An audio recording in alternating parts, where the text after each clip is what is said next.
Hello, welcome to നൊസ്റ്റു flavours. ഇന്ന് പാവ് ഭാജി ഉണ്ടാക്കാം.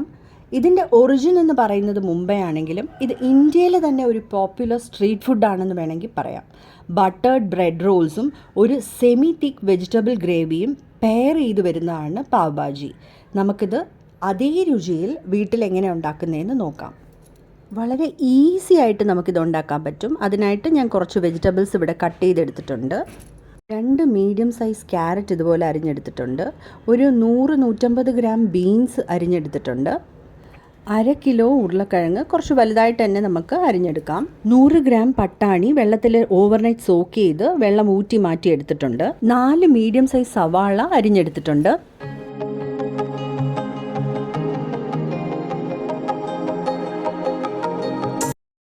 പിന്നെ വേണ്ടത് 2 മീഡിയം സൈസ് തക്കാളി, അതും ഞാനിവിടെ അരിഞ്ഞെടുത്തിട്ടുണ്ട്.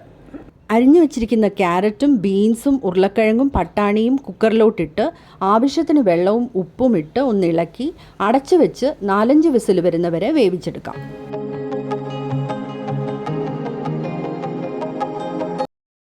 പ്രഷർ മൊത്തം പോയതിനു ശേഷം കുക്കർ തുറന്ന് നോക്കാം. വെജിറ്റബിൾസൊക്കെ നന്നായിട്ട് വെന്ത് കിട്ടിയിട്ടുണ്ട്. ഇനി ഒരു പൊട്ടാറ്റോ മാഷറുണ്ട്, ഇത് മാഷ് ചെയ്തെടുക്കാം. സ്മൂത്ത് പേസ്റ്റ് ആക്കണ്ട. ചെറിയ പീസസ് ഉരുളക്കിഴങ്ങും ക്യാരറ്റും നമുക്ക് വായി കിട്ടുന്ന പോലെ ഇതൊന്ന് മാഷ് ചെയ്തെടുക്കാം. അരിഞ്ഞു വെച്ചിരിക്കുന്ന തക്കാളി മിക്സിയിലോട്ടിട്ട് നല്ലപോലെ ഒന്ന് അരച്ചെടുത്ത് മാറ്റി വയ്ക്കാം.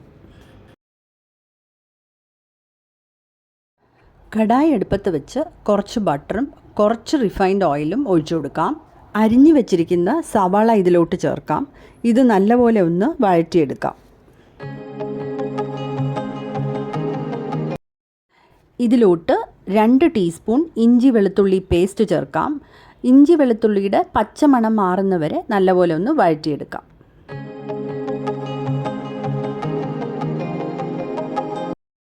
ഇനി ഇതിലോട്ട് അരച്ച് വെച്ചിരിക്കുന്ന തക്കാളിയാണ് നമ്മൾ ചേർത്ത് കൊടുക്കുന്നത്. ഇതിൻ്റെയും പച്ചമണം മാറുന്നവരെ നമ്മളിത് വഴറ്റിയെടുക്കണം.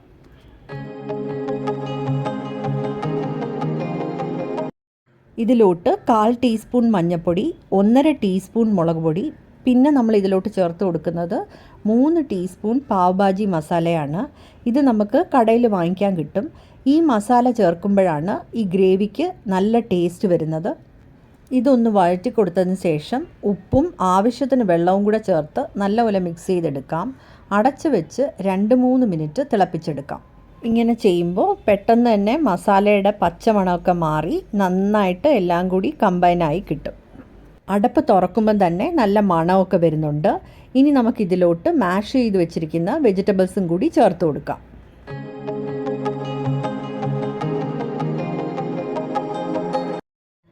ഇത് നമുക്ക് നല്ലപോലെ ഇനി മിക്സ് ചെയ്തെടുക്കാം. ഗ്രേവി കുറച്ച് തിക്കാണെന്ന് തോന്നുവാണെങ്കിൽ നമുക്ക് കുറച്ച് ചൂടുവെള്ളം ഇതിലോട്ട് ഒഴിച്ചു കൊടുക്കാം. ഇപ്പോൾ ഗ്രേവി കുറച്ച് തിൻ കൺസിസ്റ്റൻസി ആണെന്ന് തോന്നും, പക്ഷേ ഇത് ആറുമ്പോഴത്തേക്കും കറക്റ്റായിട്ട് ഒരു സെമി തിക്ക് കൺസിസ്റ്റൻസിയിലോട്ട് വരും. ഇതിലോട്ട് ഞാനൊരു 1 സ്പൂൺ ലെമൺ ജ്യൂസും കൂടി ആഡ് ചെയ്ത് കൊടുക്കുവാണ്.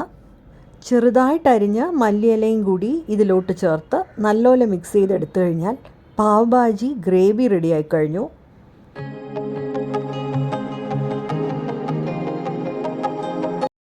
ഞാനിവിടെ യൂസ് ചെയ്തിരിക്കുന്നത് 0 മൈദ പാവാണ്. ടോസ്റ്റ് ചെയ്ത് എടുക്കാനുള്ളതാണ്. ഇത് നമുക്ക് ഇങ്ങനെ കുറുകെ കട്ട് ചെയ്യാം. എൻഡ് വരെ കട്ട് ചെയ്യരുത്, ഒരു 1/4 പോർഷൻ വരെ കട്ട് ചെയ്തെടുക്കാം. അടുപ്പത്ത് തവ വെച്ച് ബട്ടർ ചേർത്ത് കൊടുക്കാം. കട്ട് ചെയ്ത് വെച്ച പാവ് ടോസ്റ്റ് ചെയ്തെടുക്കാം. ഒരുപാട് മൊരിച്ചെടുക്കുകയൊന്നും ചെയ്യരുത്. തിരിച്ചും മറിച്ചും ഇട്ട് ഒന്ന് ചൂടാക്കിയെടുക്കാം. പാവ് റെഡി ആയിട്ടുണ്ട്. ബട്ടറിൽ ടോസ്റ്റ് ചെയ്തെടുക്കുമ്പോൾ തന്നെ ഇതിനൊരു പ്രത്യേക രുചിയാണ്. ഇത് ഒരു സെർവിങ് പ്ലേറ്റിലോട്ട് മാറ്റാം. നമ്മൾ ഉണ്ടാക്കിയ വെജിറ്റബിൾ ഗ്രേവി ഇതിൻ്റെ കൂടെ സെർവ് ചെയ്യാം. മല്ലിയില ഇതിൻ്റെ മുകളിലോട്ട് ഇട്ട് കൊടുക്കാം. ഭാജിയിലോട്ട് കുറച്ച് സവാള അരിഞ്ഞത് ചേർത്ത് ലെമൺ കുറച്ച് സ്ക്വീസ് ചെയ്ത് മിക്സ് ചെയ്ത് പാവ് അതിലോട്ട് ഡിപ്പ് ചെയ്ത് കഴിക്കാൻ അസാധ്യ ടേസ്റ്റാണ്.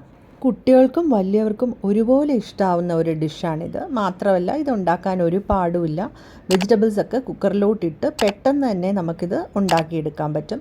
എല്ലാവരും ഇത് ട്രൈ ചെയ്ത് നോക്കണം. ഇഷ്ടമാവുകയാണെങ്കിൽ ലൈക്ക്, ഷെയർ ആൻഡ് സബ്സ്ക്രൈബ് ചെയ്ത് സപ്പോർട്ട് ചെയ്യണേ. Thanks for watching. ബൈ.